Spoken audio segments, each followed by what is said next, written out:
Game 2 press conference, Lynchburg 7-2 winner over Endicott. Coach Travis Beasley joining us. We have Brandon Garcia and pitcher Wesley Arrington. And then, who was our mystery man?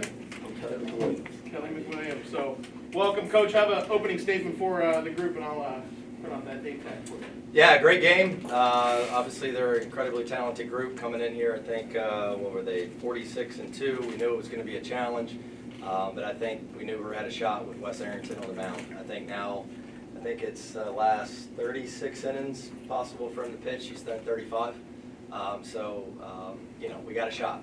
And he battled. They had some balls hard. Obviously, it's a really tough lineup. We made a couple really elite defensive plays early in the game that gave us a chance to kind of expand. And then Wes just with 2 huge strikeouts in the 8th against 2 really good talented hitters, and we were able to hold on. But great baseball game. Coach, how big was the earlier run lead to get up 4-0 early on? Yeah, huge, especially with that lefty. We knew Gottsman was, he's an elite pitcher. Unfortunately for us, I think our road here was challenging, was difficult. We faced 2 really talented lefties along the way. Case Western had a freshman lefty. Laverne had a freshman lefty. So I think while they're a little bit different, and the young man today, I believe he's an All-American. He's really good. But I think that prepared us. I think we came in, we didn't have to do a whole lot different than what we've done the last 2 weeks. Guys competed, had a couple really good at-bats, and were able to capitalize. And, then beyond that, it's about putting pressure on them and trying to just tackle 1 or 2. And, again, with Wes on the mound, we know we don't have to go out there and put up a huge number. He's going to compete. He's going to give us a chance. You talked about the path you took to get here. You also had the last man standing last year. Is there something that goes along with that? These guys expected they see a number 8 next to their name, but they don't feel like they're the 8? No, they don't. And we talked about that. We're happy to be here. Whatever edge we can play with, so be it. But we really don't need the edge, truly. It's hard to explain, and when people ask me, I know we sat in a meeting last year. I mainly worked with the pitchers and talked with the pitchers, and it was like, man, our goal as a coaching staff is to stay out of your way this week. And as a coach, the coaching staff this year is no different. These guys somehow know how to perform, relax with confidence in the biggest stage, and they've played their best baseball all year. The last 4 weeks, the last 11 games, when it's supposed to matter the most, and that's not from us. That's them. That's them playing with confidence and belief that they've learned the last 2 years. Wesley, can you talk about that jam in the 8th inning? Obviously you're a bases loaded spot, and then you kind of bear down and get those last 2 guys striking out.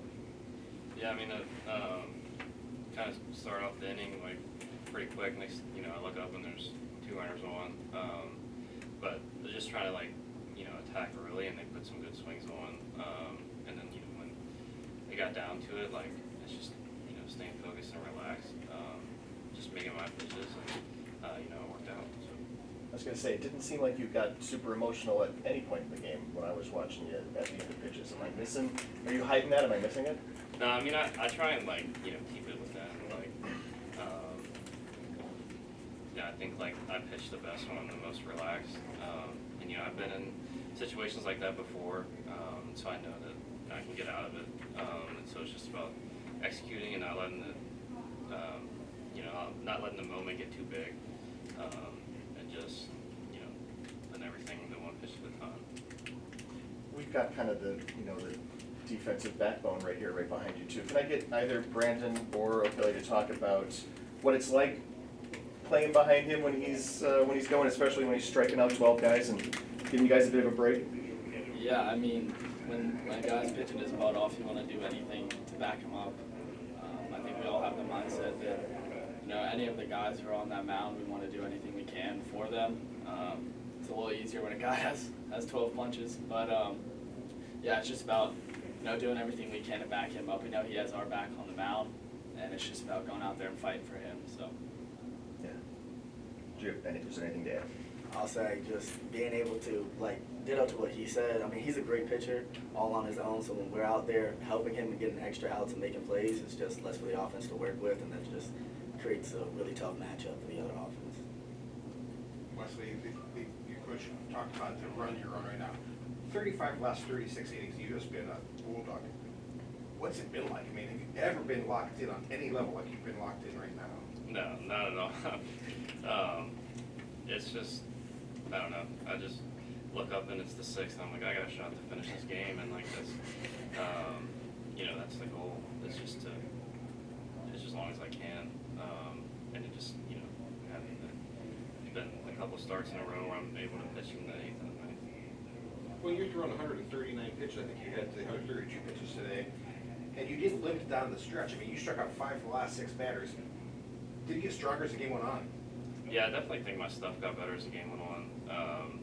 And you know, the 6th or the 7th inning in that jam, like I think just you know, striking those 2 guys out, it really just kind of propelled me, and you know, just got my adrenaline going a little bit more. You know, taking my mind off of being tired and just pitching. So. Can I ask you to be a little more specific about what kind of stuff is working better when you're tired, maybe? I mean, today, like, the slider just got better at the end of the game. Yeah, that was pretty much it today. Coach, have you ever seen anything like this before? I mean, a dominating stretch, 35 and 36 innings, where he's just punching people out. Yeah, it was close last year when we were in Cedar Rapids, you know, with CG out there, and then getting the last 5 outs in the championship series against Johns Hopkins. But you know, in contrast, he's talking about the 6th, looking up and got a chance to finish the game. As a coaching staff, we're looking up in the first inning in the game. He starts, he got a chance to finish the game. So it's a testament to him, the work. You know, it's been a heavy workload the last 4 weeks for him, no doubt. But the work that he puts in and has put in for 5 years, you know, prepares him. And you know, the conversation and after the 7th and after the 8th, like he's earned that right to have that conversation and make that decision. We have complete trust in him, you know, as to, hey, what do you got left? And he wanted the ball, and you know, credit to Mike Solbach, our pitching coach. Mike's helped me the last 7 years, and you know, he's taken over way more of a responsibility this year, pretty much calling every pitch, and I just try to like chime in here and there. But they have a great working relationship, and you know, it's been a whole heck of a lot of fun to watch. And again, we're just trying to stay out of Wes's way and enjoy it. It's, you know, days like today, you feel more like a fan than a coach. For O'Kelly and Brandon, you guys, of course, wrap around number 9, number 1, right? A big part of the offense today. What were you guys seeing that was working, that sort of thing? What, you know, what were kind of pitches you were getting and hitting today? I can take it. All right. I got you. I'd say most of the time everything starts with us. Like we want to stay disciplined, stay within our zone, and hit our pitches. And every time we have a conversation, he's always like, "Hey, just pass the baton. Like it starts with us. You do it, and then I'll do it. And we just try and keep our roles as simple as possible and make it easy for the guys behind us." Yeah, I mean, the dude they have on the mound's really good. He's a really good pitcher. We knew that coming in. And I think, you know, OG gave us a really good game plan that we just had to compete, find any way on. You know, it's really hard to, you know, we put up 10 hits today, and, you know, on that pitching staff, it's, you know, pretty good. They have a lot of good arms, and it's just finding ways to get on. And then once we have guys on, just put pressure on them anyway, taking advantage of a couple mistakes. But, you know, it's just really competing up there and making them work. So. You talk about competing, Brandon. When you come into this game and you see that they're the 46-2 team, they're the ones who's the favorite. Is there a motivation that goes along with that? Say, you know, hey, don't forget about us. We still have the banner. Yeah, there is. I mean, there's no doubt. You know, we don't really care about, you know, the seeding that much.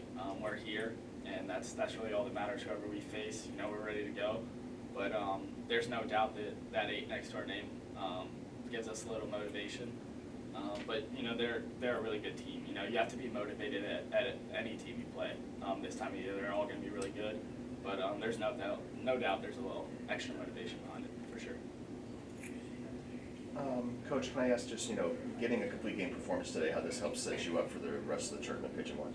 Yeah, I guess it was our blueprint last year. We had 3 in a row last year. So, yeah, and that's a big part of the reason why we've kept advancing. You know, when you can look up and get to day 2 and have a fresh bullpen. I mean, they got a couple guys hot, so a couple guys close, but to look up and those guys not have to throw one in and, you know, going into game 2, like, that's huge. And, you know, I think this run started with Wes's no-hitter 4 weeks ago, and we just kind of built off that, and our pitching staff, you know, been ups and downs, a little inconsistent this year, but not the last 4 weeks. And I think a lot of that is just seeing what West does and trying to, maybe not top it.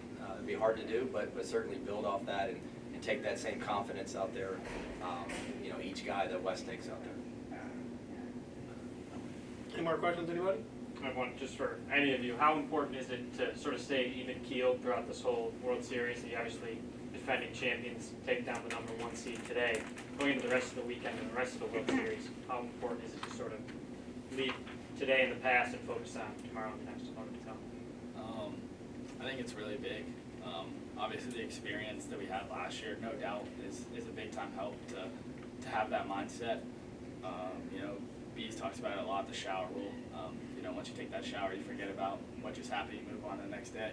But it is I think, big time help to have last year in our back pocket, help out the new guys for sure. But yeah, an even kill mindset, kind of like Wes talked about for him personally, but for us as a team, we play best when we're relaxed and kind of just, playing our game. And yeah, it's just one game at a time. It was a great win today against, really, really good team. It's definitely a big time win to set us up, but we know we're not done yet. We came here for, 5 or 6 wins, that's just one, so.